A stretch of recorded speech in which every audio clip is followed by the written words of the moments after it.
आज पूर्व सांसद सुजान सिंह बुंदेला के अनुज एवं मध्य प्रदेश कांग्रेस कमेटी के महासचिव चंद्रभूषण सिंह बुंदेला गुड्डू राजा के चाचा नारायण सिंह बुंदेला के पूर्व में हुए निधन पर मध्य प्रदेश कांग्रेस कमेटी के अध्यक्ष जीतू पटवारी उनके झांसी स्थित बुंदेला निवास कुंज वाटिका शोक संवेदनाएं व्यक्त करने पहुंचे। इस अवसर पर झांसी पहुंचने से पूर्व टेलीफोन एक्सचेंज झांसी के पास जिला कांग्रेस कमेटी के अध्यक्ष योगेंद्र सिंह परीक्षा के नेतृत्व में कांग्रेस जनों ने उनका भव्य स्वागत किया। इस दौरान उन्होंने दिवंगत नारायण सिंह बुंदेला के चित्र पर पुष्प अर्पित कर उन्हें अपनी श्रद्धांजलि दी और उनके पुत्र टोनू राजा से मिलकर सांत्वना दी। इस अवसर पर पत्रकारों से चर्चा करते हुए मध्य प्रदेश के अध्यक्ष जीतू पटवारी ने पत्रकारों के सवालों का जवाब देते हुए कहा कि पिछले लोकसभा चुनावों में जनता ने संविधान बचाने के लिए मतदान किया है। देश में नफरत के लिए कोई जगह नहीं है। इस देश में जाति धर्म से ऊपर संविधान है और संविधान की रक्षा के लिए कांग्रेस कृत संकल्पित है। आने वाले चुनाव में देश की भाजपा पूरी तरह साफ होगी। इस अवसर पर प्रदेश महासचिव गुड्डू राजा बुंदेला, पूर्व केंद्रीय मंत्री प्रदीप जैन आदित्य, प्रदेश सचिव मनीराम कुशवाहा, कुंवर मुकुट सिंह, पूर्व जिला अध्यक्ष चंद्रशेखर तिवारी, पूर्व शहर अध्यक्ष नरेश चंद बिल्हाटिया, हबीबुर रहमान, चंदा भाई, पप्पू राजा सहित सैकड़ों की संख्या में कांग्रेस कार्यकर्ता उपस्थित रहे।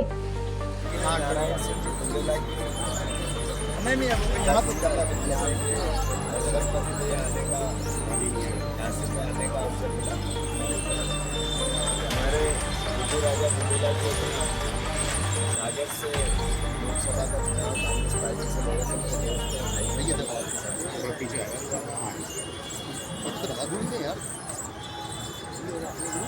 जिस तरह के देश के हालात हैं, लोकसभा के चुनाव के बाद जो परिवार के लोग संविधान से प्यार करते थे, जिन लोगों ने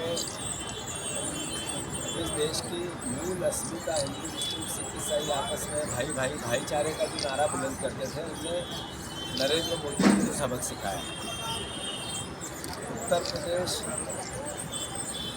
में अद्भुत और अकल्पनीय परिवर्तन हुआ। झांसी थोड़ा सा हमारे से छूट गया।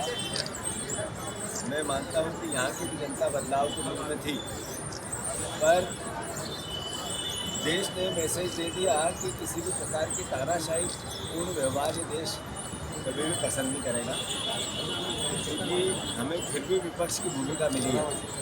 तो वो चाहे युवाओं के मुद्दे हो, रोजगार के, एग्जाम्स के, 7 साल में 70 एग्जाम्स में घपले और घोटाले हो गए नरेंद्र मोदी के राज में। चाहे किसानों की बात हो, चाहे हमारे आरक्षित वर्ग के परिवारजनों की बात हो, चाहे ऐसा वर्ग जिसको सरकार की और विपक्ष की आवश्यकता होती है, उसकी बात कांग्रेस पार्टी दृढ़ता से करती है और नेचुरल है, स्वाभाविक है कि संसद में उसका असर भी दिखने लगा। अभी मैं मध्य प्रदेश के गाँव से आ रहा हूँ। हमारे चकरपुर के परिवारजनों के गैंग रेप एक दलित बहन का किस तरीके से 4 भाजपा के कार्यकर्ताओं ने किए, विधायक के साथियों ने किया, ये एहसास क्या कराता है। जहाँ बलात्कार की कोई रेप की घटना आती, वहाँ बीजेपी की ही कार्यकर्ता नेता से जुड़े हुए लोग सामने क्यों आते। ये एहसास कराता है कि ये भारतीय परंपराओं की बात करने वाले लोग, धर्म की राजनीति की बात करने वाले लोगों का असली चरित्र और चेहरा क्या है। मैं फिर से देश में परिवर्तन हुआ है और परिवर्तन देश के लोकतंत्र को मजबूत करने के लिए हुआ है। उत्तर प्रदेश मिसाल बनी। मैं आप सबके माध्यम से यूपी के परिवारजनों को बहुत साधुवाद करता हूँ, धन्यवाद देता हूँ कि उन्होंने देश को एक नई दिशा दी और ये दिशा देश में बदलाव लेके आएगी। जरूर इस बार देश में सरकार नहीं बनी है, पर ये सरकार नरेंद्र मोदी की 5 साल चलने वाली सरकार नहीं है। ये कुछ दिनों की मेहमान है।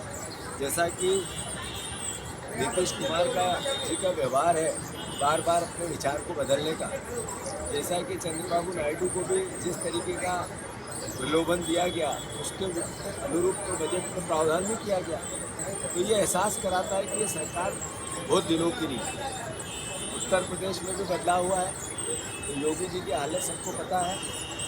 बीजेपी के अंदर जो फूट होल बची हुई है, जो यहाँ के नेता एक दूसरे के खिलाफ इंटरनल षड्यंत्र रच रहे हैं, मैं मानता हूँ कि ये भी एहसास कराता है कि बीजेपी की जड़ें ही नहीं और कांग्रेस पार्टी दृढ़ता से विपक्ष की भूमिका निभाती रहेगी और अपने विचार को आत्मसात करके सभी परिवारजनों को साथ लेकर कांग्रेस देश आगे बढ़े इसकी भावना का सम्मान करती रहेगी। जीतू जी, संविधान से प्यार वाली बात आपने कही है, क्या मध्य प्रदेश के लोग संविधान से प्यार नहीं करते? एक भी सीट आपको नहीं दी? ये बात बिल्कुल बहुत गहरी है। ये वहाँ के जो विधानसभा चुनाव बहुत रिसेंट हुए थे और जो घटनाक्रम घटे वो सर्वविदित है। वहाँ कई कारण अलग अलग राज्यों के प्रांतों के अलग अलग रहते हैं। हम संविधान के मुद्दे को सही तरीके से वहाँ पेश नहीं कर पाए, ये हमारी चूक समझ लो या भूल समझ लो, पर अल्टीमेटली वहाँ भी अब परिवर्तन जैसे ही सरकार का चेहरा साफ हुआ, अब बहुत बदलाव है। विधानसभा चुनाव में कांग्रेस की जो वहाँ लहर चली थी, इसके बाद भी अगर वहाँ पे चूक हुई है तो कौन जिम्मेदार है उसका? कि वहाँ पे विधानसभा के चुनाव में हमारी जो हार हुई ये चिंता का विषय थी और चूँकि अभी 5, 6, 7 महीने टोटल आज हुए हैं जब विधानसभा के चुनाव हुए और वैसे ही 3 महीने लोकसभा के चुनाव हो गए हैं, पार्टी बहुत बड़ा परिवर्तन कर रही है।